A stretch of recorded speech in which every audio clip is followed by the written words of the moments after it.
Hey everyone, Rascal here. And Mama, welcome to another video on our JJK theories. This one being loaded on my SOFHAB channel. Yes. Now recently we had covered the Shibuya arc of Jujutsu Kaisen on pause, which will be out soon, and as well as a first theory video on the parallels between Gojo and Megumi when confronting Sukuna and Kenjaku. So now we have a new theory. Now in this second theory we are speculating that Gojo was still the strongest, but he allowed himself to be taken out instead of defeating Sukuna. And you can guess why. But before we get started, be sure to like, subscribe, and click notification buttons on future videos for the channel. Yes, thank you so much for subscribing to us on both Pause and SOFHAB as well as Rascal Entertainment. We appreciate you so much. Feel free to share these videos because it helps all of our channels out a lot. Right. Thank you so much. So, again, we thought maybe Gojo allowed himself to be killed because he couldn't bear the thought of killing Megumi. Why do we say that? Well, for those of you following the JJK story, the release of information, new volumes in Japan, as well as leaked information online, the DVD being released with extra footage that wasn't included when originally aired. Yes. We know that Sukuna unfortunately got Megumi. He released himself from Yuji, who was exorcised of him, by making Megumi intake his fingers. And he was in a state of being taken over. Vulnerable. Okay. Because he literally thinks he killed his sister Sukumi, who was being possessed by... And it puts him in shock after seeing this, thinking that he had done it. Right. And Sukumi wasn't Sukumi. She was gone. She was possessed by Yorozu. So Sukumi was no longer there. He didn't know that. He didn't understand it. All he saw is what happened. So at this point, Megumi is in Sukuma's soul realm and looks like he's given up. As we discussed in the last video, the realm he's in, Sukuna's soul, looks like a parallel to where Gojo was in the prison realm. Yes. Surrounded by bodies, skulls, sitting on a throne with blood in which Sukuna replenishes his powers in. Right. And we made a theory on that as well. We'll get to before we finish here. So, Gojo is the honored one. Yeah. Gojo as you know is the strongest. And we find it hard to believe that Sukuna beat Gojo. Because Megumi asked him in the first season, do you think you could beat him? Right. And he said, well, I think it would be a little bit of fight. It could take a while, but I'd still win. And when Sukuna was in front of Megumi, sizing him up, Gojo figured out what he was going to do, and he whipped his butt quickly. And then Yuji took over again because he told Yuji, prove that you can control him, which he could. Right. So we know that Gojo, in his mind and with his abilities, could take Sukuna out. Yes. Now, he was still in the prison realm for 19 days in their world and 3 years in our world. Right. And we mentioned how he probably had been developing his body and his abilities while in there. Right. And maybe had done not only mental training, but some type of physical training using cursed energy, and that's how you end up looking different without having to really move since he's in such a tight space. Maybe he transferred the cursed energy into the muscles and had his body charged up so that when it was time to get out, he'd already be at the peak of strength instead of being weak. Because, of course, staying there for that long might have made his body weak, but instead, he strengthened it while waiting, strengthened his mind, strengthened his body, so as soon as he got out, he'd be ready to fight if he had to. It was like a more extreme case of Dr. Stone counting on towards infinity. Definitely. And as we mentioned in our previous video, the opposite is going on in the realm Megumi's in Sukuna's soul realm, where he's given up, and we don't know at this time anything's happening.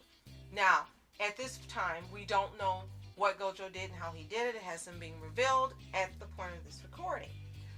But what we thought about is Gojo could have a parallel occurrence the same as Toji did. Right. And we take you back to season 2, Toji was reincarnated by that witch. Yes. And she didn't plan on that. She thought she was just going to bring him back and use him to do her bidding. Yes. But instead, he took her out, and just about anyone else that was trying to bring him back, and then went on and was reincarnated. Right, and then went on I'm going to destroy all the strongest characters spree and started taking out people left and right as fast as he could. It was like, okay. The curse that had been put on him was drawing him to the strongest. Mm-hmm. So after wiping out a couple people in the domain they were in that had been created by another curse, he ended up coming face to face with Megami. Right. And this is where the theory where Toji didn't know Megami and love him just gets put to shame, because he recognized him. Right. And he decided to take himself out. Yeah. And it was poignant when it happened, because he knew who he was. Megami didn't know it was his dad. Right. But Toji knew it was him. Right. And he asked him, He said, what's your name? Megami. No, your last name. It's Fushi Girl. It's not Zenin? What's your name? No. Good. And he does it, and then he's gone. now he took himself out because he knew that the curse that was controlling him, even though he had been reincarnated, he was still being controlled to keep being drawn to the most powerful sorcerers. You know how he was in real life. Mm-hmm. He wanted to get rid of them. And this one he was up against his son. Mm-hmm. And he found out how powerful he'd become within the past 10, 11 years. Yeah. So he took himself out. Now, if you guys don't know he loved them, then I don't know what to tell you. Right. Because he could have just destroyed him and kept going and kept going and kept going, but he didn't. And we're thinking this is probably what happened with Gojo coming up against Sukuna and Megami's body. Right. He knew it was Megami. And maybe at the time when it came to get rid of him, he couldn't do it. Right. We know other things happened to him. He got an arm cut off. Sukuna cut him to shreds. Literally, you see all the cuts on his body Right. in the manga. Maybe he just couldn't do it. The last words they show him in the picture is maybe he wasn't the strongest after all. And maybe he wasn't talking about physically. Maybe he was talking about emotionally, because just face it, Megami was his son. He had become his son after all that time. Right. And we had said in the other video about the emotional weight and how Megami was broken a little easier for Sukuna to take over him and have it be a stronger hold because of what he did to the sister, and Megami thinking that he did it and it broke him. So in order to get to Gojo, he did the same thing on a different level, took away somebody that he really cared about and was the closest to him. Absolutely. So as you really think about it, when Sukuna wasn't active a lot when he was in Itadori's body in the first season, really he wasn't in there all that much. He said some crap and went silent again. Mm-hmm. He was paying attention to everybody that was around Itadori, paying attention to stuff that was being told, paying attention to what Gojo said to him, and everything. So he had gathered enough information on everybody that Yuji talked to and was giving him info to have a grip on everyone. It's like when the supervillain knows everything in and out about a superhero and uses it to their advantage to where they can't fight back and they can overpower them. So in this instance, he used Megami to overpower Gojo so he wouldn't go out and finish him off, and got the upper hand. Absolutely. And he was biding his time all that time. Yeah. He's over 1,000 years old, and during his time, the Heian period, he was the strongest. Right. So I do believe, like Rascal, at any point, if he wanted to do something, he could have, but no. He didn't want Yuji because he couldn't control Yuji. He wanted Megami. Not only because of Megami's abilities, is being strong, but also because of his 10 Shinigami that he's able to have. And he really wanted Mahorana. He really wanted him as well as the other ones. Right. And as had been speculated by other people, the ones that Megami lost, he could easily bring back. Now, he knows how to do it. So he'd have that control over all 10 of them and really be a threat. And then on top of that, one of the Shinigami, I did say it right.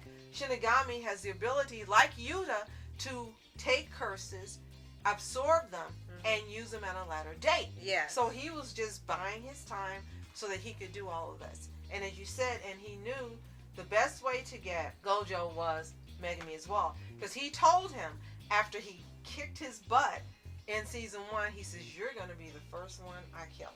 Yeah. He lied because because it was Yo-Yo-Zu. Yeah. But he really wanted to kill him. And he killed him not just physically, but emotionally and mentally. We believe Gojo allowed himself to be taken out because, in his mind, he would be killing Megami. He couldn't find a way to get him out, and he didn't want to kill him. Right. So he allowed himself to be taken out. Yeah. What do you think? Let us know in the comments. Now, we want to say this doesn't make Gojo weak. Some people may think so, but it doesn't. It shows you not only the extent of his love for his students and for Megami, who literally is just his son after all this time, but for him to have that positive mental strength to not only survive the prison realm, but get out and be ready to battle Sukuna. I think he thought he was in Yuji. And I think he thought, okay, Yuji can control him. And it would be an easier fight. But then he gets out and learns, no, this is not it. Sukuna has taken over Megami. Who knows all the things that were going through his head and his heart. We see how much he loved Gedo. Yeah. I mean, that was his best friend. And still after all these years, he hasn't forgotten him. He loves his students. He loves Yuji and Nobara, and he loves Megami. He loves even Nanami, even though he says he's an idiot. And he loves hard. And again, this is someone who's literally a teen. Someone who's reared like his own child. Someone who imitates him. In the way he dresses, styles his hair. Even how they ask him, Gojo, what's your type? And he says, oh, you know, that girl in the sister school. Yeah. What's her name? Who? You know, the one that's kind. Yeah. And then what does Megami say to Todo when he asks him? It doesn't really matter how they look physically. It would be how they are emotionally, right? So, yes. So he's being his father figure, and he's copied him. And I'm sure the way this character is written, it probably would have been impossible for him to kill him, because in his mind, he's killing Megami. Because if he kills Sukuna, since Megami is trapped in his soul realm, well, there's no chance of getting him out. Right. And maybe he let himself be taken out, one, so others can have an opportunity to separate Megami from Sukuna and get him out. And two, maybe Gojo actually will be returning. He's done it before. Yes. So we're all hoping that he can do it again. Right. But again, tell us what you think. What are your thoughts on our theories? And what are yours? Let us know in the comments. Right. And be sure to like, subscribe, and click the notification bell to see some future videos on the channel. Absolutely. Again, thank you so much for joining us for these special videos. The first one appeared on our Pause Animation channel. The second one is on my SOFHAB channel, Spreading the Love. And we have one more theory video that's to come out after this within a couple of days. This one will either be on Pause or SOFHAB, so stay tuned to find out. Yes. So, thank you so much for watching Mask Entertainment. And at Mom Entertainment, feel free to share this video. It really helps our channels out. Have a toontastic day. Peace. Imaginary technique. Hollow. Purple.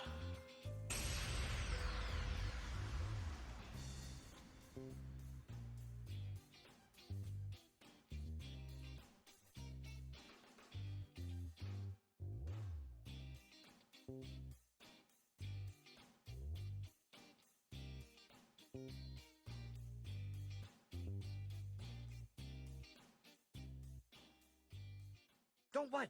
Pat it down. Pat it down. I'm working on it.